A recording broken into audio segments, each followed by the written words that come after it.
While making houses available is still a work in progress in Nigeria, the question of the quality of houses and buildings in general cannot be overlooked.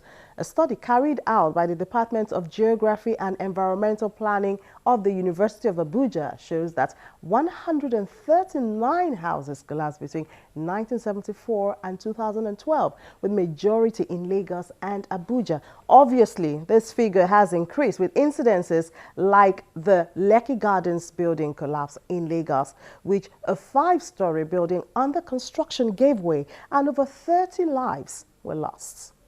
Since the unfortunate collapse, the state government has taken the following steps: order the immediate sealing of the construction site and cessation of further construction, ensure the coordinated emergency rescue of all injured victims and treatment at its hospitals, order the owners of the collapsed building to submit themselves to the police.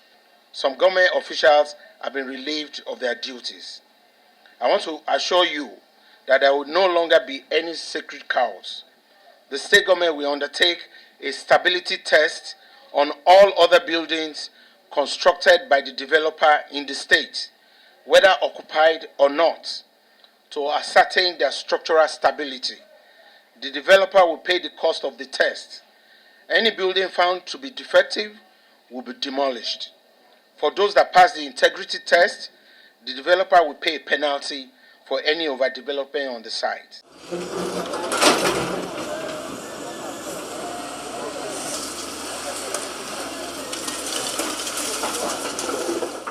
The cause of incidents like this, according to experts, are factors that could have been dealt with earlier. It has motivated the Building Collapse Prevention Guild, a body of the built environment professionals who are concerned about the problem. Discussions and investigation reveal some of the causes of the incessant collapse of buildings. Some of the findings was that, one,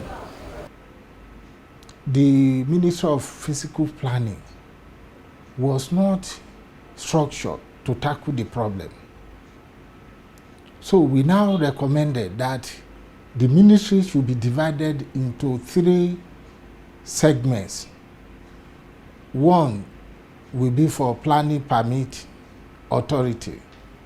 The other one will be urban renewal or urban regeneration agency. Then the third one will be building control agency. So the essence of this was to introduce a system that has checks and balances. The implementation of this plan has posed another set of hiccups, as noticed in the case of Lagos State. One, the government did not have enough staff strength to cope with the demand on the field.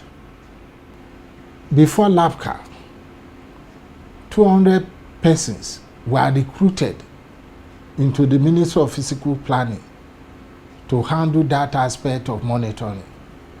The majority of them had no experience or had no background in construction. And there were people who are just looking for a way of engaging themselves in some services that could yield some source of income. So eventually they were exposed to gratification, not having the primary aim of protecting the construction industry image. Another cause which has also accounted for collapse of buildings in Nigeria is the use of substandard materials. For this, the Materials Testing Laboratory has a responsibility to check and ensure that the right mix of concrete, quality of steel, among other things, are used. To stem this tide, Materials Testing Laboratory has been empowered by the state government to ensure that we go around the entire state and ensure that we test all buildings under construction and all buildings that have been constructed and are standing. And we need to be sure that these buildings will stand the test of time. And that's what we've done. You will not see us in the office again. You see most of us, all the sites We are at Lekki Gardens carrying out several tests to ensure that those buildings are still okay. Now we are even going, not only in Lekki Gardens, we have visited the entire state. Before now, I think we've been concentrating on the superstructure. But now what we do now is that, foundation is the key.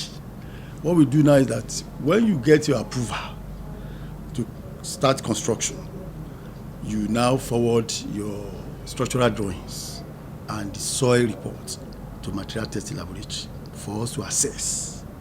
And after assessment, you give us at least 48 hours notice before you start the construction. So that when you now want to start construction, you call us, we are there. Before you start your construction, then we take samples of the materials you want to use for construction. Take samples of the concrete, take samples of the steel, sample of water you want to use, and even the blocks you want to use. These materials are subject to laboratory tests. In the concrete unit, for instance, concrete cubes from construction site are tested for strength using a compressor machine, where it comprises of the monotronic and the printer. So as you can see them, by the time they feed the cubes into the machine, the officer in charge has to start the machine. So by the time it's subjected to load, from what we have seen here, it will fail under load after it has been subjected to that load. So after it has failed, the monotronic automatically store the load in kilonewton and the compressive strength. The essence of testing this cube is for us to determine the strength of the structural members on site. It's just a representative of what is being done on site. For example, now if you are building a house, you have the columns, the beams, and the slabs. Those are the structural members. So on site, by the time they are mixing and pouring the concrete to make those structural members, so it is expected of the laboratory to be on that side to take part of the concrete mix on the side, and that is what you've seen here. There is the geotechnical unit where materials like sand, cement, granite and other aggregates are tested for salty content and other components. For road construction, you have to determine the type of bitumen that you want to use on before finally lay it on the road before you finally use it, and mix it with sand and some other aggregate before it becomes your asphalt, before you finally lay it on the road surfaces. So these tests are very, very important, like penetration tests, like softening point tests on bitumen. Water samples from building sites are also subject to tests. We want to determine whether the water contains iron, whether it contains calcium, magnesium, and some other chemical parameters. Because the essence of it is that, when you mix water with cement and sand and granite, there's tendencies for corrosivity, maybe to corrode the iron use, during construction. So we want to be sure that the water use are free of all these chemical parameters. There are other tests which have been infused into the system to ensure that buildings in Nigeria do not become death trap, and all citizens are required to follow the procedure. Before you construct your building, you must have gotten your approval. You must present all your papers to the Ministry of Physical Planning. And even we have an agency there, LASFIDA, which also deals with approvals. You must get your approval. Before you get your approval, they will assess the drawing that you want to do. They assess drawing and they check what exactly you want to build on that soil. And when they do that, they now forward it to us for further action. It's safe to say that no one likes the sight nor the consequences of collapsed building. Apart from the lives lost, it also brings loss of investment. So it seems the route of the law is cheaper to follow.